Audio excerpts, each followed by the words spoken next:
Hola a todos, ¿qué tal? ¿Cómo están? Nadie escapa a la fascinación que nos producen los desiertos, esas grandes extensiones de arena que tienen más de paisaje marciano que de terráqueo. Sáhara, Gobi, Kalahari son nombres que invitan a la aventura, pero pocos conocen el de Ocukage, el desierto peruano entre los Andes y el Pacífico. Entre esos pocos se encuentra nuestro invitado de hoy, el fotógrafo peruano Germán Ignacio Carnero, quien inaugura este lunes en el cine Los Siete Parnasianos, aquí en el marco del Festival del Cine Peruano, que se inicia el martes aquí también en París.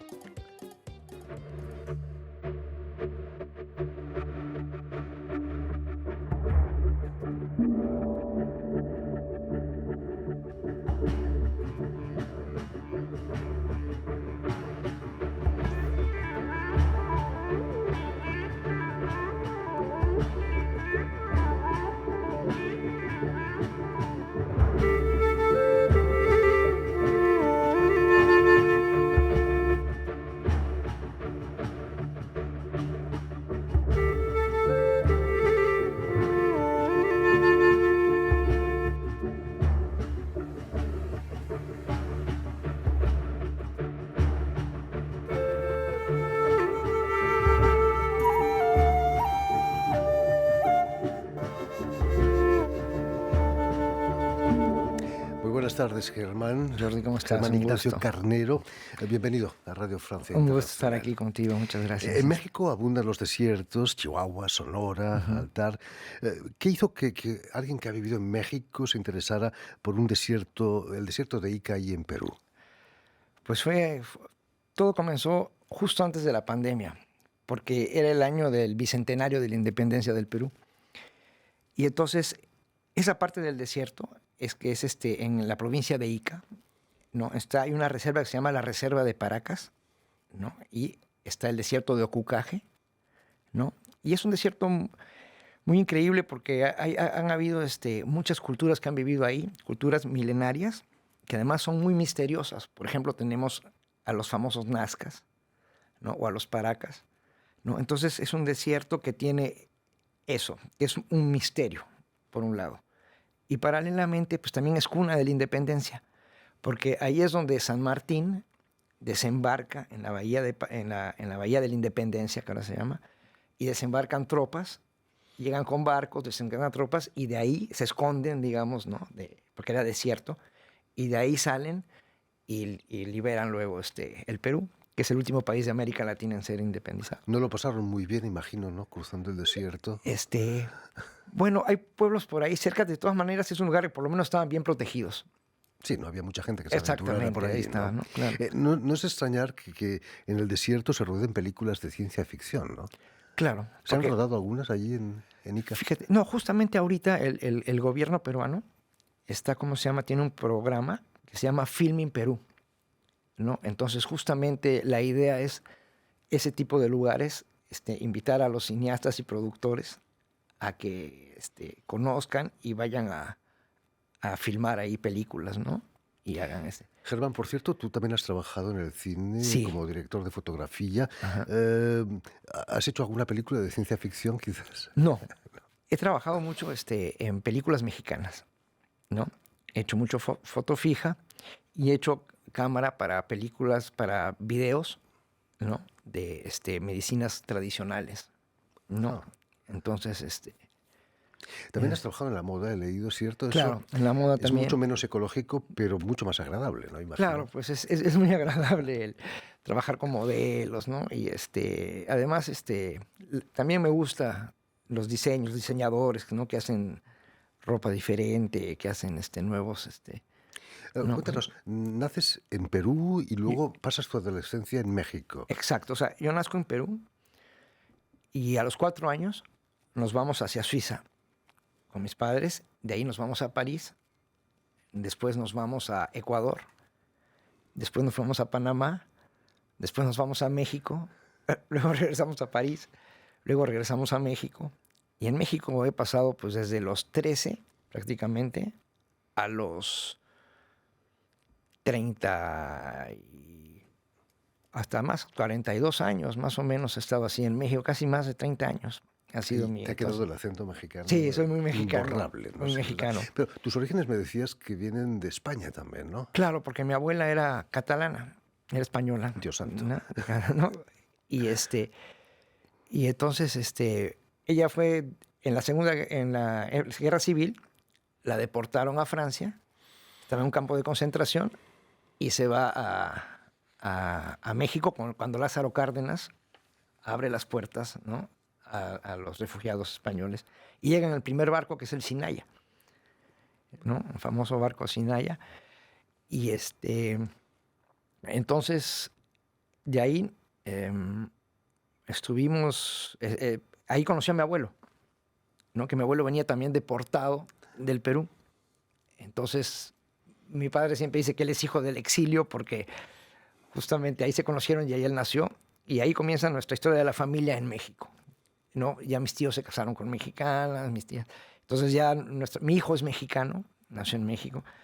Entonces ya para mí México y Perú es como una sola patria, ¿no? Los españoles debemos mucho a México en esos tiempos. Claro, ha sido... Has viajado mucho, cámara en ristre, por el África subsahariana, por los Emiratos Árabes.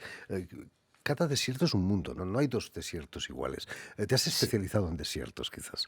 Claro, digamos que este desierto es el que más me ha impresionado a mí, porque tiene una historia muy misteriosa. Pues, por ejemplo, las famosas líneas de Nazca, de entrada, ¿no? Esas formas de animales. Que formas de animales, gigantescas. kilómetros del desierto con formas de animales y como pistas, ¿no? Y lo raro es que desde el suelo no se pueden ver, entonces nada más se pueden ver desde altura, ¿no? Y hay dos culturas importantes. Primero fue la Paracas y después la Nazca. Y la Paracas se caracterizaba por tener unos tejidos, unos puntos increíbles y unos tejidos alucinantes que hasta se han perdido de algunos el punto. No se sabe cómo ya no se pueden reproducir, ¿no?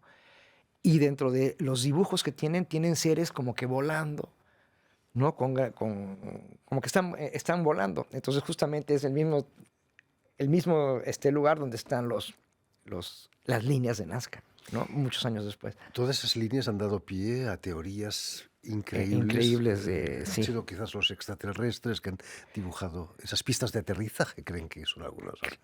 Claro, pues porque al final es un desierto que tiene 600 millones de años. O sea, en 600 millones de años puede haber pasado todo, ¿no?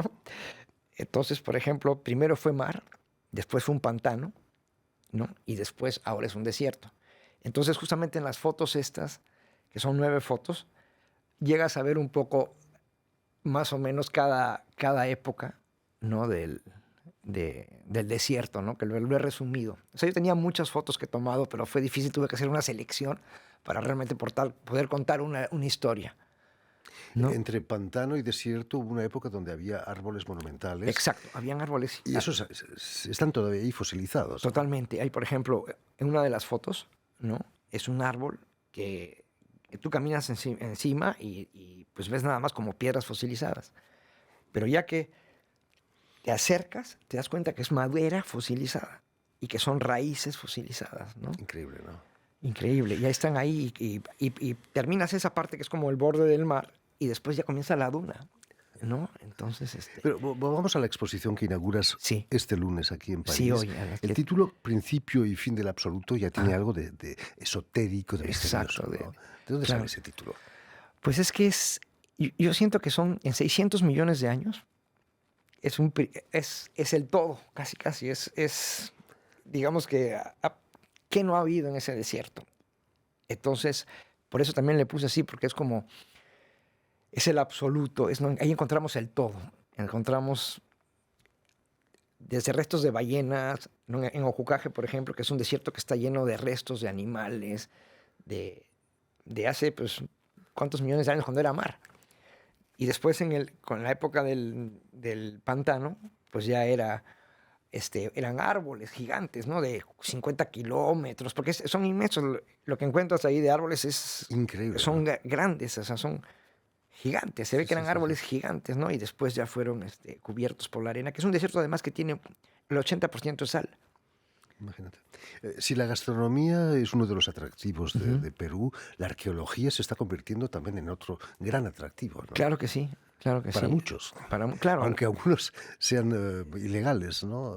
claro, o sea, es un desierto donde han encontrado todo tipo ¿no? de personajes. Inclusive hace poco pues han encontrado, dicen, unas momias extraterrestres, ¿no? De 3 dedos y todo, que después por ahí hay que son falsas, que son verdaderas, hay todo ese debate, pero te encuentras ese tipo de misterios, pues, ¿no? Nada más en ese desierto puedes encontrar algo así, ¿no? Porque además por su propio, el clima, ¿no? Hace que te encuentres de repente restos, ves calaveras con pelos y te puedes encontrar ahí, de todo, encuentras de repente huesos, ¿no? Es cierto que hay alguna zona que está prohibida de acceso porque si Claro, dejas tu huella, esa totalmente. huella quedará durante otros 600 millones de Exacto, años. entonces, por ejemplo, hay un cerro que es muy famoso, que es el Cerro Colorado, donde justamente están enterrados ahí los restos de los paracas. Entonces es un cerro colorado que no te dejan pasar porque caminas ahí y se queda marcada la marca, así como las líneas de Nazca. No, porque es una arena es una arena que tiene 3 colores, que es como negra, blanca y roja. Entonces tienen como hierro, ¿no? Entonces esas líneas también como que a la hora de la hora, y abajo es como una gran mina de hierro que hay ahí. Entonces como que se mueven, no llegan porque hay vientos muy fuertes ahí. Sí, Están sí. los famosos vientos paracas, que son vientos de arena, que hacen que el desierto un día lo ves de una forma y al otro día regresas, o al mes regresas, y ya no está esa duna, sino hay un esqueleto que está saliendo, ¿no? Entonces es como un desierto que cambia constantemente, ¿no? Mágico, lindo, realmente es. ¿Has pasado alguna noche ahí en el desierto? Claro, hemos pasado noches porque, ¿cómo se llama? Claro, no tan adentro, llegas con el carro, te quedas ahí y, y ves toda la Vía Láctea, Increíble. ¿no? Y como no hay luz, no hay sonido, y además pasa algo que es maravilloso, que es como si tu cabeza, con toda la información que tienes, fuera un pizarrón. Entonces, cuando entras al desierto, como si lo borraras, como no hay nomás colores matices, así, ¿no? Como aquí, así es Sí, súper sí. que, ¿no? Naranjas, cremas. Entonces, hay como una limpieza en el cerebro que hace que cuando sales como si te hubieran pasado un borrador, un chiffon, ¿no? Por y hubieras limpiado. Entonces sales en una paz, realmente una paz, increíble. No hay una cierta inquietud cuando estás en el desierto, porque una avería en tu 4x4 puede ser grave. Claro, claro, porque ahí ya no tienes, internet, ¿no? Y tienes que pensar que tienes que tener para salir y regresar, ¿no? La gasolina para entrar y regresar, ¿no? Hay partes que sí tienes internet y, por ejemplo, si te agarra la noche en algún momento, estás perdido, lo mejor es apagar el carro y esperar hasta el otro día, ¿no? Porque, Se puede porque si no encontrar puedes ir caminando de círculos y además hay de falés y hay acantilados también. acantilados, ¿no?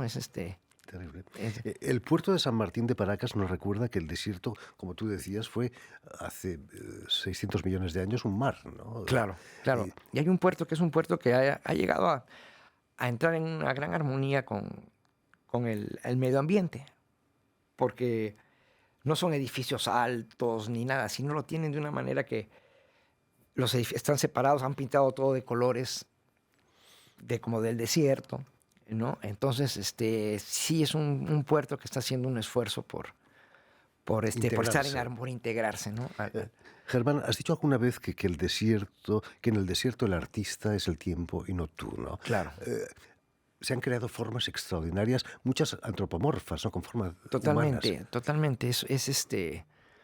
Está lleno de, o sea, por ejemplo, en una de las fotos hay un triángulo, ¿no? Que es un triángulo equilátero perfecto, negro, Que no habías visto tú cuando exactamente hiciste cuando la amplié la foto. foto me di cuenta que estaba, ¿no? Y me hizo pensar mucho a Pink Floyd, al disco de The Dark Side of the Moon, ¿no? Y también pues sucedió una cosa así media mágica, porque estaba con mi productora, y yo cuando vi eso así, por decir, dije, esto es un signo extraterrestre, quiere decir que vamos a ver un ovni. Y resulta que al día siguiente, yendo hacia el desierto, estábamos manejando, ¿no? Y de repente vi como ya sabes, ese famoso cigarro que sale a veces en algunas, ¿no? Y apareció y se paró enfrente de nosotros a varios kilómetros, pero era grande. No, y en el momento que ya lo quisimos grabar, pues, desapareció. Pero bueno, no sé si fue yo que aluciné, no sé si fueron las estos, pero fue increíble porque ahí estaba y lo vimos los dos, ¿no? Entonces fue ese es uno de los misterios que pasan, ¿no? Así, más las líneas de Nazca, más, ¿no? Entonces, a la hora de la hora, es un desierto que está lleno de misterios, ¿no? De ese estilo. Otro misterio es el que estés aquí en París para el Festival de Cine Peruano que se inaugura este martes. Claro. ¿Qué significa para ti, Germán, formar parte de la programación? No, es increíble, la verdad. Además, le agradezco mucho a Jovita. Jovita Mader. Jovita Mader, ¿por qué? ¿Cómo se llama? Porque me dio esta oportunidad de estar aquí en Francia, en París, ¿no? Que es un país, una ciudad que yo amo, ¿no? Tengo muchísimos amigos y es realmente un sueño el haber podido venir a hacer una exposición acá y sobre el desierto del Perú, ¿no? Y además en pleno Montparnasse. En pleno Montparnasse, Picasso, todos los grandes exacto. No, artistas. todo ha sido un regalo de Dios, de Jovita. Fantástico. En fin, todo eso y mucho más lo tienen en la exposición Principio y Fin del Absoluto del fotógrafo peruano Germán Ignacio Carnero, que va a estar abierta en el cine Los Siete Parnasianos hasta el 8 de mayo. Muchísimas gracias, Germán, por haber Al estado contrario, a ti, Jordi, aquí. ha sido un placer. Mucho éxito aquí en Te París. agradezco mucho. Permíteme también que dé las gracias a Vanessa Loiseau y a Jan Bordelas, quienes han ocupado hoy de la realización del programa, y también saludar a nuestros telespectadores que nos siguen en todo el continente americano, gracias a la cadena Unión Continental Latinoamérica y a una red que se llama TAL, que reúne televisoras públicas y universitarias de América Latina. Claro que sí. Y quisiera agradecer, no sé si puedo también Por supuesto. al doctor Alberto Martorell, que es quien me apoyó mucho en el Perú, que es el secretario de Cultura de la provincia de Ica. ¿No? Porque la exposición la presentaste también en... Claro, estuvo en Paracas y estuvo en Ica, ¿no? En el Museo de Paracas, en el Museo de Ica, que por cierto Paracas tiene un museo de primer nivel que vale la pena ir a visitar. Y ahora aquí en París. Sí. Y a ustedes, muchísimas gracias por su atención y les damos cita para una nueva edición de El Invitado de Radio Francia Internacional.